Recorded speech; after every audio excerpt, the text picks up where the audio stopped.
Something I often hear from folks who are just starting out their journey with Quakerism is, how do you remember all the acronyms? Well, it hasn't always been this way. Yes, Quakers have always had a distinctive way of talking, referring to one another as thee and thou, using numbers instead of the names of the weeks and months, and trying to speak as plainly and honestly as possible. But this modern version of Quakerese, littered with acronyms that start with Q's and F's, is a relatively new phenomenon. So how did it get started? How is that working for us? And where do we go from here? I'm Jon Watts, and you're listening to Thee Quaker Podcast. Thee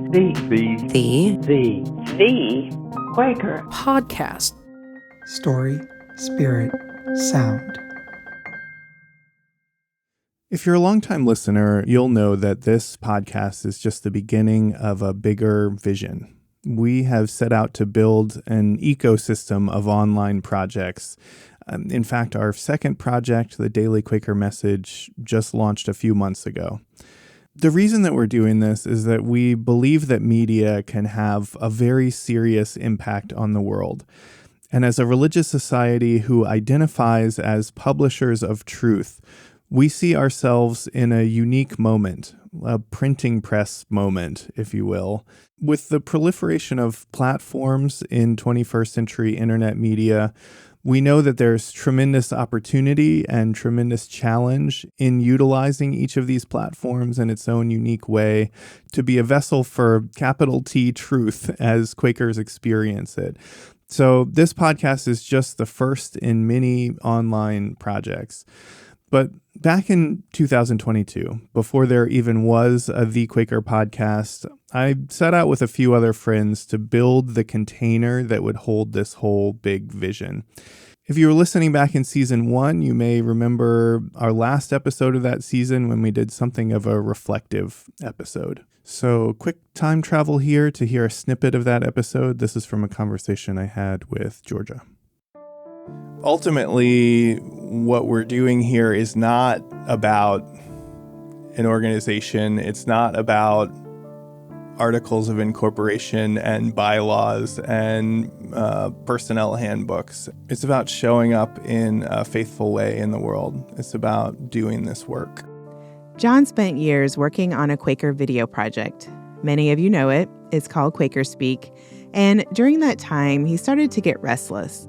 He loved sitting with others and asking them searching spiritual questions, and then creating these videos that could ignite discussion and faith-filled responses with thousands of people he might never even meet in person. And I imagined what it would look like to have a whole ecosystem of projects that are all grounded in this idea of courageous faithfulness, of internet media as ministry. What does a bigger vision for this look like? Oh, God, I was stoked. That's Hannah Mayer, our operations coordinator and also a longtime friend of Jon's. And I was similarly stoked about QuakerSpeak because it just felt like such a clear and present need in the Religious Society of Friends. And it was exactly the same feeling with the Quaker Project. Like, yes, there is a need, and what you're talking about is going to fill that need really beautifully. You can listen to that full episode on our website, QuakerPodcast.com. We'll also put it in the show notes. Anyway, today is a part 2 of sorts. We're exploring a topic that hits relatively close to home, this 20th century phenomenon of the Quaker nonprofit organization, and how it fits or doesn't fit into our work for the 21st century.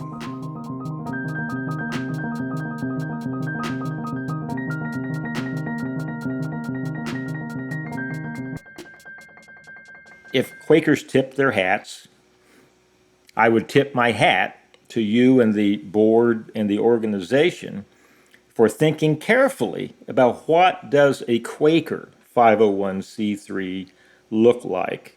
That is, of course, Max Carter, my former professor from Guilford College. Max has always been an amazing resource for me as I've navigated the world of Quaker nonprofits, and he's always been a very supportive and honest guide as I have embarked on one outlandish idea after another. I called Max up to walk me through the history a little bit. How did we get here? In the late 1800s, early 1900s, Christians were organizing. Missionary societies, national organizations, YMCA, things like that. And Quakers said, well, we'll organize. So what do you have in 1902?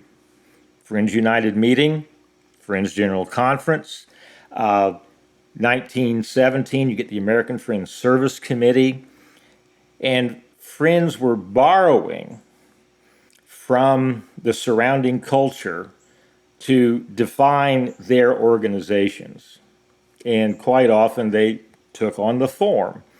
They're looking at other Christian denominations who were doing this. And it's like the agricultural background I grew up in. You look over the fence at what your neighbors are planting, when they're planting, what they're planting. And Quakers are doing the same thing. And so we borrowed those structures. So this kind of organizing was pretty newfangled in the early 1900s. But where did we come from? What was going on with Friends before that? Up until the early 1800s, we were a peculiar people. We were a remnant. We were separate from.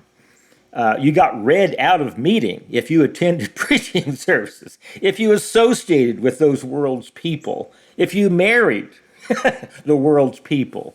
It was even looked upon with suspicion and disownment if Quakers in the early 1800s, as anti-slavery people, if they joined anti-slavery societies, because that had you mixing and mingling with the world's people. You could be read out of my home meeting into the 1850s in Indiana if you were involved with slavery or you joined an anti-slavery society. By the post-Civil War period, as a lot of those boundary markers fell, Friends felt more comfortable with that organizational structure.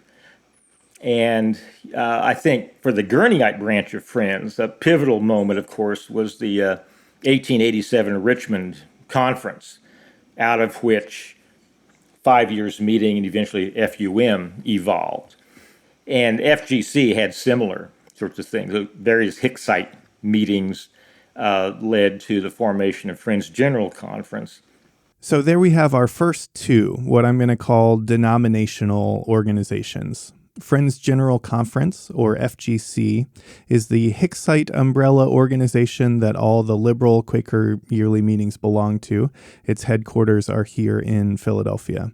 And then there's FUM, the Friends United Meeting, which has headquarters in Richmond, Indiana. One of our board members, Dan Castellan, is the communications director for FUM, and it just so happens he was here in town last weekend. Friends United Meeting kind of grew up around two ideas. Is there work that we can do together as friends across these geographic boundaries? And the other question was, how can we bring to people in other parts of the world the Quaker message? FUM is a worldwide organization with many yearly meetings in Kenya and elsewhere. And then there's EFCI, or Evangelical Friends Church International. And as far as I know, the Conservative Friends never formed an umbrella organization, but they continue to hold their yearly meetings as the spiritual center. The Friends World Committee for Consultation, or FWCC, is intended to be a bridge between those different denominational organizations worldwide. So that's one segment of our Quaker acronym alphabet soup. Let's look into a different part of the bowl, Quaker service organizations. What was going on in the world in the early 1900s that inspired Quakers to organize around service? Here is a pattern that relates to what you've done, Jon, with Thee Quaker Podcast. We have an issue out in the broader culture social media platforms. This is becoming the way to get the message out. And you've taken the bull by the horns and said, okay, here is a Quaker way of using social media. What was happening in 1916, 1917 that Quakers had to address? World War I and conscription. There were many Quakers who sought an alternative to military service, and it wasn't really embedded in U.S. law at the time. There wasn't a selective service system. There wasn't a method of conscientious objection application. But 1916, in the Conscription Act, they allowed for acts of conscience, but you had to appear before kind of a tribunal, prove yourself, and there were various options. You could go to jail, you could begin non-combatant service, you could go to certain work projects, and out of that, in 1917, the American Friends Service Committee was organized to provide alternative service. And some, I think 99 or so conscience objectors that did their alternative service through the American Friends Service Committee, relief efforts in Europe, so on. So the AFSC had a relatively humble beginning, but they were soon given a much larger assignment. One of the pressing problems in 1918, 1919 was the fact there were estimated about 1,200,000 starving German children. Nobody wanted to help the Hun. We had posters all over America, kill the Hun, stop the Hun. So it was not overly popular notion to save German children, but Herbert Hoover, Quaker upbringing in West Branch, Iowa, who was tasked by the American government to oversee the rebuilding effort in Europe, said, I know who might be willing to help, American Friends Service Committee. So the AFSC set up soup kitchens throughout Germany and saved 1,200,000 starving German children with the help of British friends, of course, because they offered a very special kind of soup in their soup kitchens, chocolate soup. The American Friends Service Committee went on to win the Nobel Peace Prize in 1947. Quakers have founded or been a part of founding many other service organizations, including Quaker Voluntary Service, Amnesty International, Greenpeace, Right Sharing of World Resources, and many others. So that gives us a bit of the origin story here. There are many other kinds of Quaker organizations like retreat centers, Pendle Hill and Woodbrook, Quaker lobbying organizations like Friends Committee on National Legislation, or FCNL, Quaker schools and retirement communities, organizations supporting those. Finally, there are a few Quaker publications like Friends Journal, Western Friend, Quaker Life, and The Friend. And then we're seeing something new happening just in the last decade or so. For that, I'm going to turn it over to Georgia, who had a conversation with Ashley Wilcox. So the other kind of thing we're seeing right now is the newer nonprofits. And I would include things like QVS, Quaker Voluntary Service, and the Quaker. We're seeing some new nonprofits that I would say are more flexible, that are smaller, that aren't these kind of older, set in their ways nonprofits.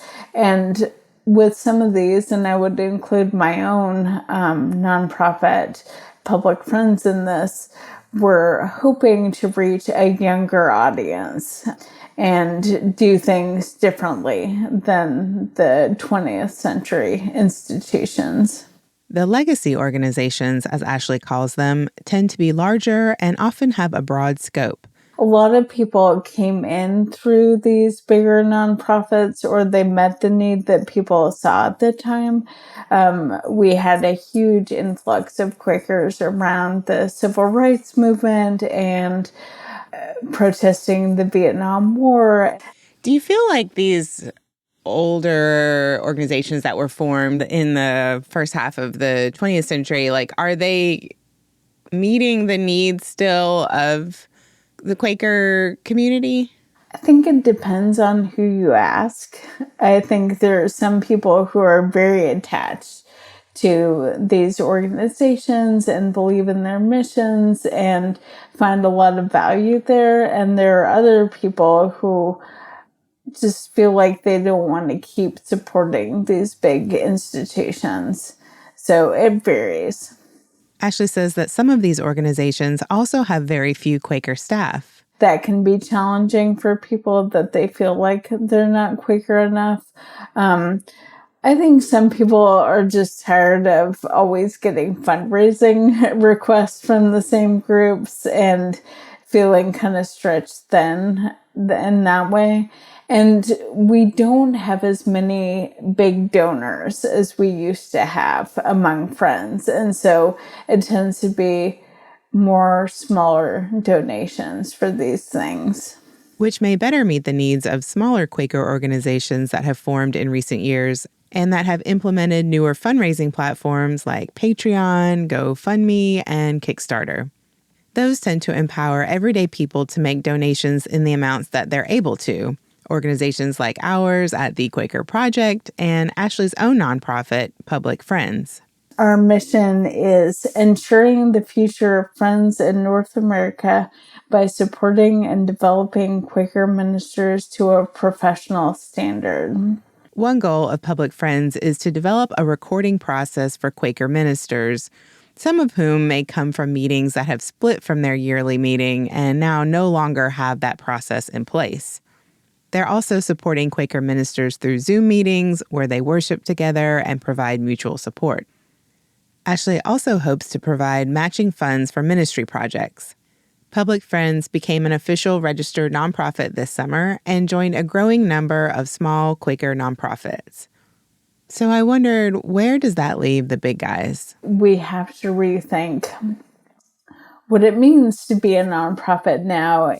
We're seeing some organizations that are either in their settled stage or maybe reaching the end of their usefulness, and that can last for a long time. I don't see any that are closing their doors right now. Nonprofits have to be flexible and able to pivot, change, and meet the needs that people have now instead of relying on legacy projects. Do you feel hopeful that that will happen? I do. I mean, I think if we are coming to the end of some of these big organizations, that's okay. I'm a proponent of laying things down when they are no longer useful, and that is not a sign of failure. A lot of places have done good work over time, and it's a good time to reassess what is working for us in terms of structures and programs. And so I hope that Quaker organizations are able to do that.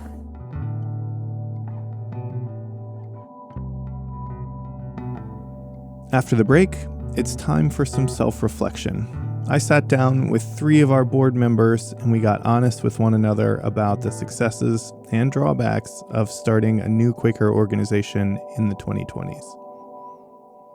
Today's episode is sponsored by Friends Montessori School in Asheville, North Carolina. I recently spoke with co-founder and art and peace education teacher Kanan Brackens to find out more about the school, which got its start in 2019 and welcomes grades 1 through 6. My wife, Carabeth, and I, we've been teaching Montessori for over a decade now, and we knew since the very beginning that we were going to want to start our own school.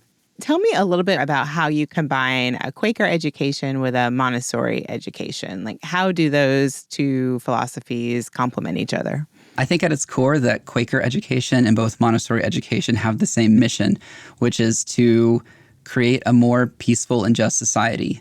And so students in a Montessori school are receiving all of the normal academics that they would in traditional schools, but they're doing so at their own pace and making their own independent choices.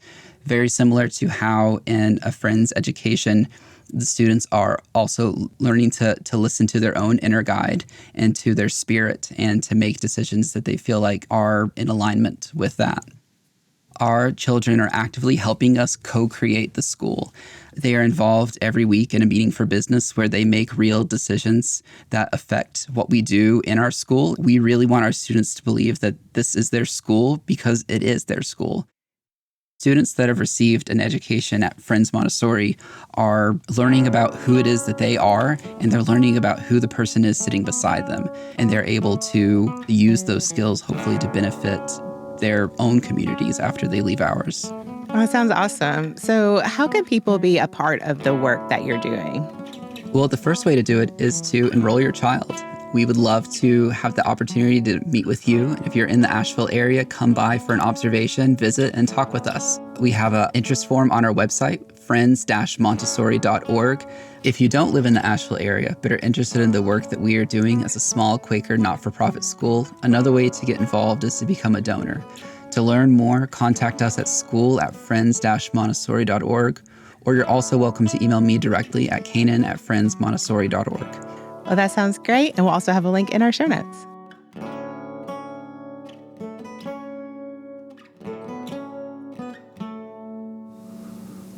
You're not recording, but you're pretending like you're recording? No, I think he's checking sound levels. Okay. I think, right? Yeah, well, I don't know how I'm going to tell this story yet, but part of it is we had a board retreat and lots of people stayed at my house. So it's kind of funny to get a little audio of and then Dan and I were having this interview and Holly came down. Hello. Good morning. So that was last weekend. After 2 years of all working together to build this organization, the board of Thee Quaker Project finally met in person for the first time for a 2-day retreat. And I have to say, I'm totally hooked. It was so powerful to sit down in person with everybody and just have worship together. We also had many moving conversations about the future of the world and the future of the Religious Society of Friends and where media and storytelling fits into that future.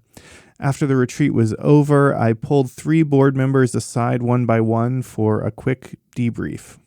My name is Dan Castellan. I am a member of Fairview Friends Meeting. I am the Director of Communications for Friends United Meeting, which means that I am the head of Friends United Press.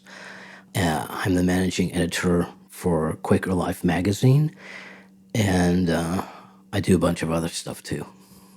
Our meetings before this one have been Zoom meetings, and they have tended to be an hour and a half.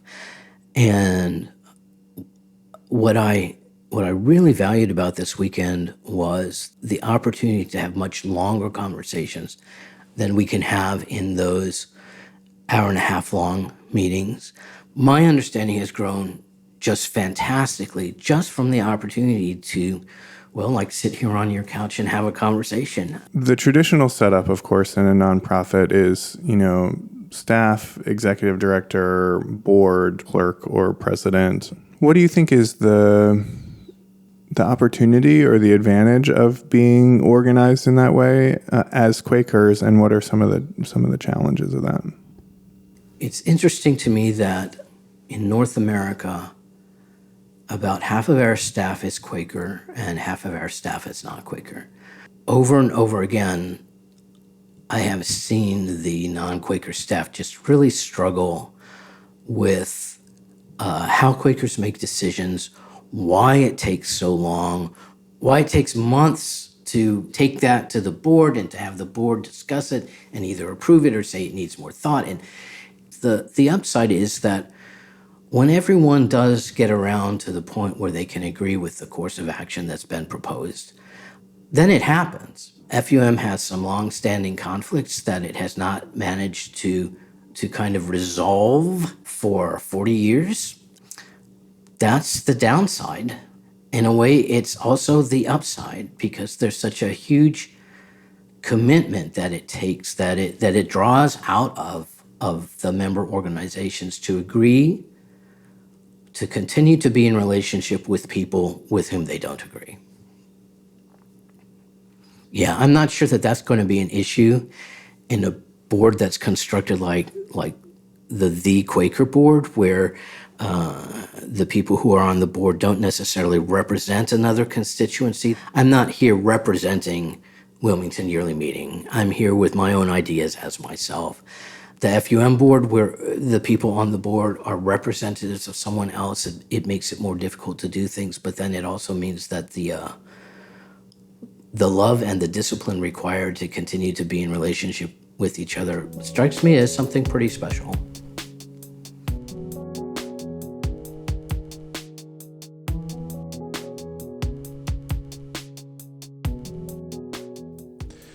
While it was really amazing to have everybody together for the weekend, there was also something bittersweet about this board retreat.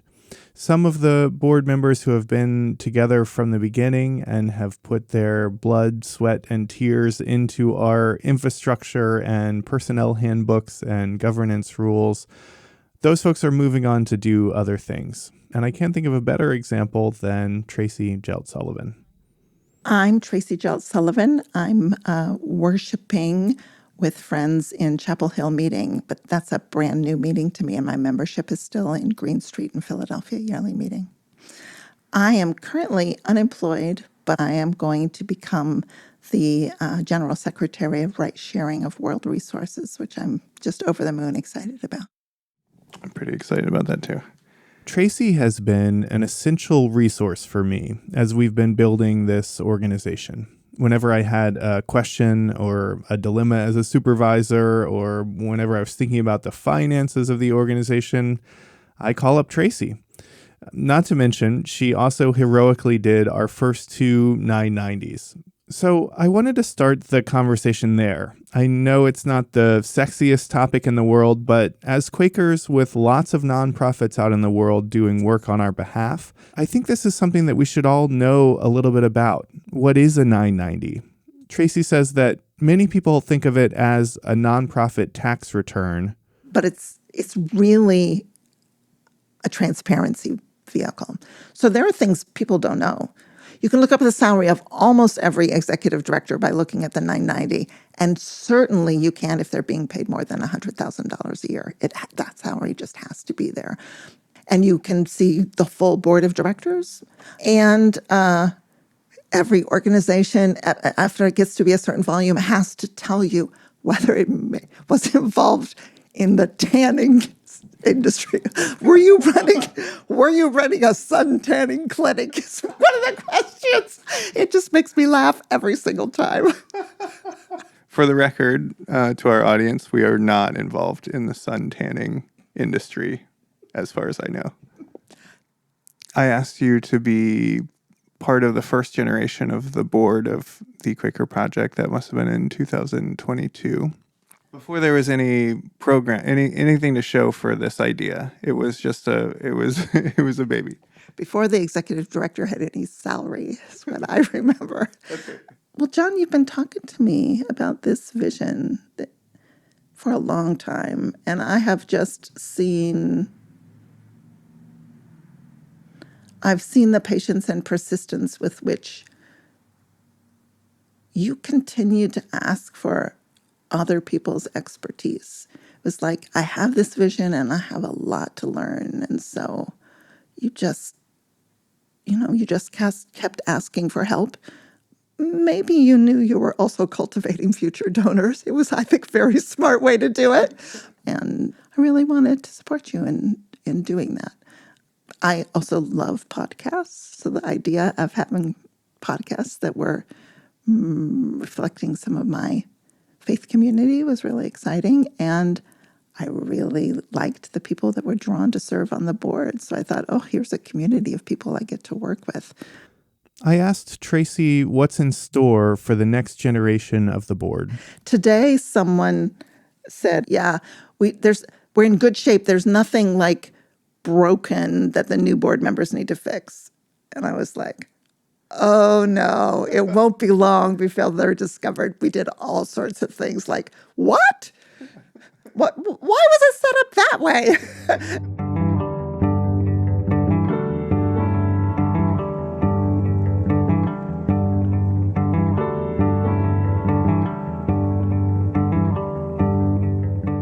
someone at the board retreat said, I served on a board a while ago, and the executive director still calls me every once in a while, and I thought of you. I hope you don't mind if I keep calling you. I would be very pleased if you kept calling me. Really, really pleased. Being an executive director can be really lonely. And I think it's really important to reach out for support and help, and not to feel stuck in that, like it's all on your shoulders. And I have seen you it has been inspirational to me to see you being willing to just learn. So keep it up. Keep calling me. Thank you, Tracy. Finally, to take us home here, we have Tracy Peterson, who I spoke with after meeting for worship on Sunday morning. Tracy Peterson. I live in Tucson, Arizona, and I am a lurker at Pima Friends meeting. I do a little teaching at the University of Arizona and their human rights practice program. I do some consulting with not-for-profit organizations, and I also am involved in an experimental project related to wealth redistribution. Tracy Peterson has also been with us since the early days and has helped build the governance committee of the board. I asked her to reflect on why she joined in the first place. I like startups. There's something so exciting because it's expansive. We are sort of free to know it's going to be messy. And when you really have confidence in the person who has the vision, it's just really exciting to go on the ride, right? And to, offer the piece that I can. I think in terms of this second generation, it's pretty amazing, is that there are just so many talented, gifted, and caring people in the Religious Society of Friends who understand that the way in which we might share the message of Quakerism has to shift. And it's not the only vehicle, but it's one vehicle that I think meets where we are in the 21st century with technology.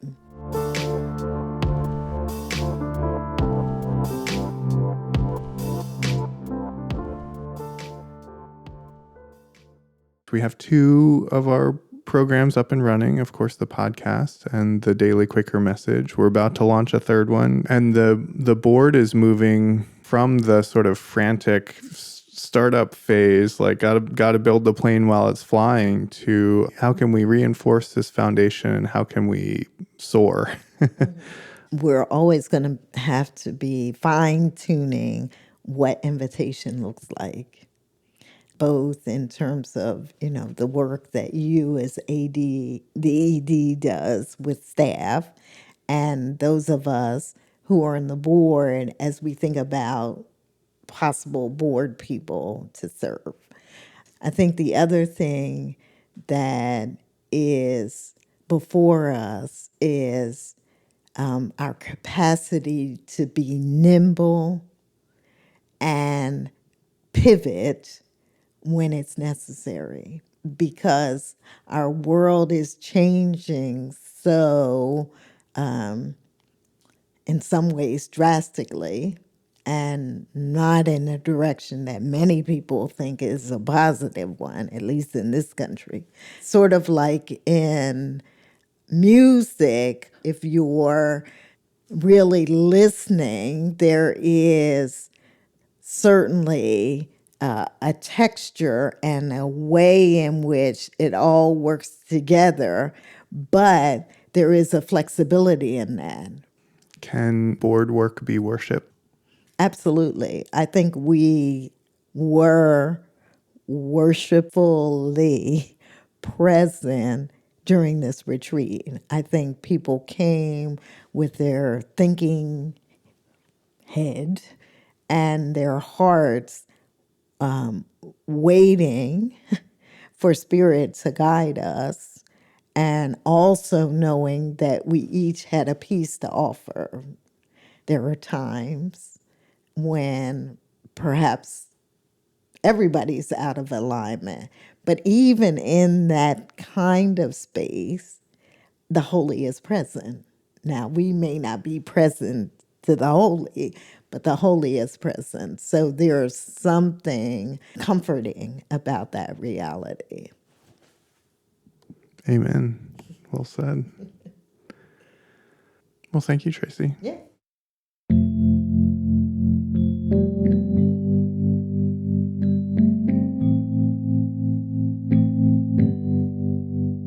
And with those final thoughts, I'm going to sign off, knowing that there will be a third chapter, so to be continued. If you've listened this far and you're interested in some of the questions that we are wrestling with about how to run a faithful Quaker nonprofit in the 21st century, I'd like to ask that you consider getting in touch. We are looking for board members to help us continue to build the plane as we fly it, and join us in asking the tough questions about what the future holds for Quakerism and for the world. Visit QuakerPodcast.com/contact to get in touch. Thank you for listening.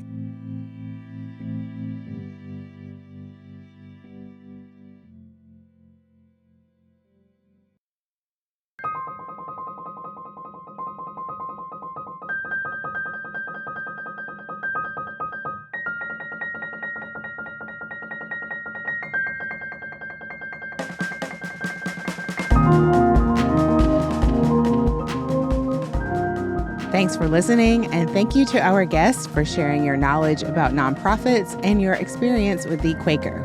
For discussion questions and a transcript of this episode, visit QuakerPodcast.com. This episode was produced by Jon Watts with reporting and editing support from me, Georgia Sparling. Jon wrote and performed the music. Studio D mixed the episode, and your moment of Quaker Zen was read by Grace Gonklevsky. The Quaker Podcast is a part of Thee Quaker Project, a Quaker media organization whose focus is on lifting up voices of spiritual courage and giving Quakers a platform in 21st century media. If you want to partner with us, please consider becoming a monthly supporter. Every contribution expands our capacity to tell Quaker stories in a fresh way, and it makes this project more sustainable. Visit QuakerPodcast.com for more information. And now for your moment of Quaker Zen. Taeko Yamanouchi, 1980. My heart overflows with a desire to give God something in return. I have nothing to give but my own being, and I offer him my thoughts, words, and actions of each day and whisper, please take me as I am. Sign up for daily or weekly Quaker wisdom to accompany you on your spiritual path. Just go to dailyquaker.com. That's dailyquaker.com.